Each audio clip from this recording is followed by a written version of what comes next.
I hope आप लोग बहुत अच्छे होंगे, अपना ख्याल प्रॉपर रख रहे होंगे। मैं अनु सिंह आप सभी की मैथ्स के एजुकेटर आप सभी का बहुत प्यारा वेलकम करती हूँ आपके साइंस सेंटर 24/7 पे। अगर आप इस चैनल पे बिल्कुल नए हैं तो प्लीज़ चैनल को सब्सक्राइब कीजिएगा और बेल आइकन प्रेस कीजिएगा और अपने दोस्तों के साथ भी इसे शेयर कीजिएगा।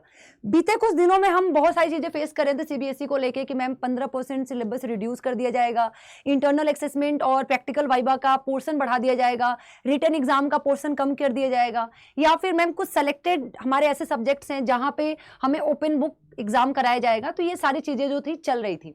अब मैंने आपको क्या कहा था, याद रखिएगा बच्चा, कोई भी अगर रनिंग एकेडमिक सेशन चल रहा होता है तो उस रनिंग एकेडमिक सेशन में कोई भी चेंजेस नहीं किया जाता है। जो भी चेंजेस होता है वो आने वाले अपकमिंग एकेडमिक सेशन के लिए होता है।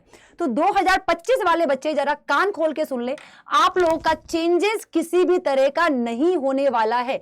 जैसे एग्जाम होते आ रहा था, जैसे पढ़ाई करते आ रहे थे, वैसे ही पढ़ाई करो प्लीज। अब मेरी बात ध्यान से सुनिएगा। सीबीएसई ने आप लोगों को कुछ अपने ऑफिशियल वेबसाइट्स बताए थे, उसने भी बोला था कि आप लोगों को अदर कहीं पे मिलता है कोई भी अपडेट तो वो सही नहीं होगा जब तक वो सीबीएसई के ऑफिशियल वेबसाइट पे वो अपडेट ना मिले। तो cbse.government.in ये ऑफिशियल वेबसाइट है और भी 2-3 इसके ऑफिशियल वेबसाइट है। तो मेन वेबसाइट में जाओगे बच्चा तो आपको पहला आर्टिकल दिख रहा होगा, हमने ये क्लिक किया 14/11/2024। यहाँ पे क्या था, केंद्रीय माध्यमिक शिक्षा बोर्ड द्वारा बोर्ड परीक्षा 2025 के तहत 10वीं-12वीं का पाठ्यक्रम 25% घटाने और चुनिंदा विषयों में ओपन बुक परीक्षा आयोजित कराने का समाचार, जो कि विभिन्न ऑनलाइन समाचार पत्रों मतलब मतलब क्या कहते हैं समाचार, मतलब जो भी हमारे वेबसाइट से वहां पे देखने को मिल रहे थे या समाचार पत्रों में ही प्रकाशित कर दिए गए, पेपर न्यूज़पेपर में भी आ गया था ये। लेकिन सीबीएसई इसको साफ साफ खारिज करता है कि ऐसा कोई भी निर्णय या ऐसा कोई भी डिसीजन या सोच भी सीबीएसई ने नहीं किया है। तो अगर ऐसा कुछ होता है कि सिलेबस रिड्यूस किया जाए या फिर कोई भी चेंजेस किया जाए तो वो आपको सीबीएसई के ऑफिशियल वेबसाइट या पेपर में भी सीबीएसई का ही कोई आर्टिकल होना चाहिए। तो यहाँ पे उन्होंने क्या कहा कि उन्होंने सीधे सीधे इसको खारिज कर दिया है कि अभी इस तरह का कोई भी बदलाव नहीं किया गया है और ना ही इस बारे में कोई आधिकारिक सूचना जारी की गई है। अतः बोर्ड द्वारा कोई उपयुक्त समाचार का खंडन किया जाता है। ये जो भी न्यूज़ फैलाया गया है कि 15% सिलेबस रिड्यूस होगा, इंटरनल असेसमेंट बढ़ाए जाएंगे और रिटन एग्जाम का पोर्शन कम किया जाएगा या फिर कुछ सेलेक्टेड सब्जेक्ट्स हैं जहाँ पे ओपन बुक एग्जाम कराया जाएगा, ये सारे के सारे न्यूज़ को ये खारिज करता है। ऐसा कुछ नहीं किया जा रहा है। बोर्ड द्वारा इस प्रकार का कोई नीतिगत निर्णय नहीं लिया गया है। बोर्ड द्वारा नीतिगत बदलाव के बारे में कोई भी जानकारी बोर्ड को आधिकारिक मतलब कोई भी चेंजेस होता है तो आपको इसके वेबसाइट पे जाके चेक करना पड़ेगा cbse.government.in पे कि सीबीएसई ने कोई चेंज किया है कि नहीं। मैं आपको फाइनली बोलना चाहूंगी, जो बच्चे 2025 वाले हैं, चाहे वो 10th के हैं चाहे वो 12th के हैं, बच्चा किसी भी तरह का बदलाव चेंजेस आपके लिए बिल्कुल नहीं किया जाएगा, नहीं किया गया है। जैसा पेपर बन रहा था वैसा ही पेपर आएगा, जैसा आप पढ़ाई कर रहे थे आपको उसी तरीके से पढ़ाई करना है। तो इन सारे मजलों से, इन ये जो भी डिस्ट्रैक्शन से, इनसे दूर रहो, अपने पढ़ाई पे इसे मत हावी होने दो। अब बात कर लेते हैं क्या कि मैम ऐसी बात होता है ना कि कोई प्रिंसिपल रख देते हैं या फिर कोई अधिकारी होते हैं, ऐसी बात तो रखते हैं वो। इसका मतलब ये नहीं होता है कि बोर्ड ने उसको मान लिया है या फिर बोर्ड ने ऐसा कुछ बोल दिया है। ये बात उठी होगी तो न्यूज़पेपर ने इसको बहुत हवा बना दिया, इसको बहुत फैला दिया। तो एक डिस्क्लेमर लास्ट में देना चाहूंगी कि किसी भी तरह का सिलेबस रिड्यूस नहीं होने वाला है, किसी भी तरह का ओपन बुक एग्जाम नहीं होने वाला है। अब बच्चे जब पढ़ाई कर रहे होते हैं आपके स्टेज में, तो एक बच्चा मान लीजिए नीट की तैयारी कर रहा है तो वो साथ में क्या कर रहा होता है, डिफेंस की भी देने की सोच रहा होता है, क्योंकि वही उसका वो है, मतलब पढ़ाई तो एक ही है ना मैम, तो डिफेंस भी दे सकता हूँ मैम, या फिर मैम मैं सीयूईटी भी दे रहा हूँ या फिर मैं जेई। तो एक ही बच्चा है, एक ही पढ़ाई कर रहा है, लेकिन वो मल्टीपल एग्जाम एक ही स्टेट पे देना चाहता है। हमने भी दिया था, हमने जेई भी दिया था, हमने इंजीनियरिंग के लिए भी दिया था, हमने ग्रेजुएशन के लिए भी दिया था, तो ये सब करते हैं।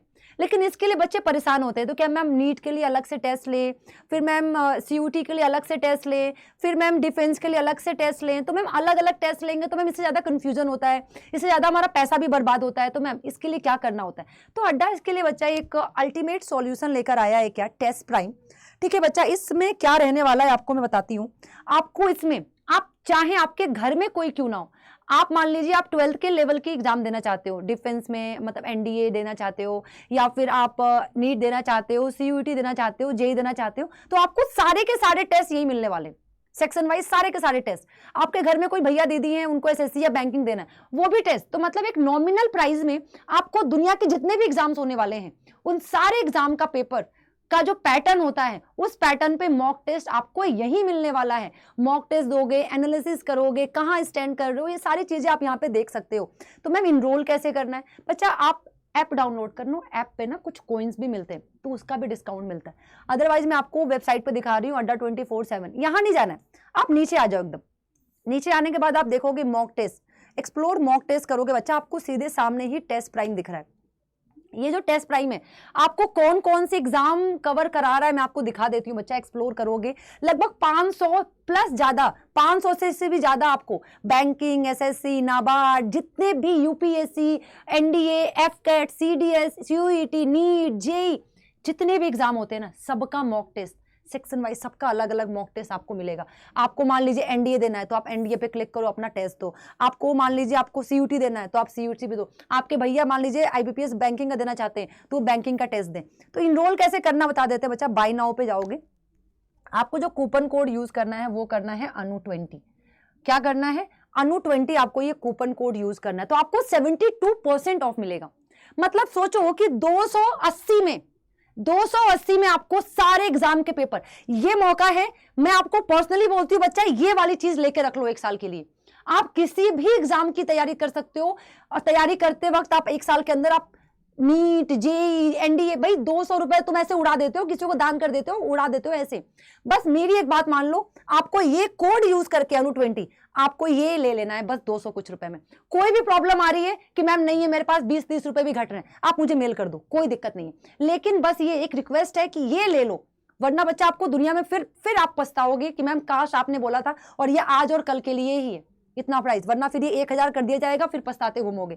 तो आपको कुछ नहीं करना है बच्चा। आपने जब ये बैच, आपने जब इसमें इनरोल कर दिया तो आपको बस मेरे ईमेल आईडी पे आपको मेल कर देना है। और वो ईमेल आईडी क्या रहने वाली है मैं आपको बता देती हूँ। क्या? anu@adda247.com पे आप मुझे मेल कर दो कि मैम हमने आपका कोड लगा के यूज कर लिया। बच्चा ये सच में पर्सनली मैं बता रही हूँ, मैं अपने टाइम पे बहुत परेशान थी। एनडीए के अलग से ले रही हूँ, मतलब तब तो एनडीए था नहीं, सीडीएस का अलग से ले रही हूँ, एसएससी का अलग से ले रही हूँ, बैंकिंग का, सबका अलग अलग टेस्ट लेते थे हम। ये आपको मिल रहा है, आप इसको ले लो, एक रिक्वेस्ट समझो टीचर का और इसको ले लो बस। इसके लिए आपको कभी रिग्रेट नहीं होगा 200-250 रुपए लगाने में। Okay, thank you so much, मिलते हैं, बाय बाय।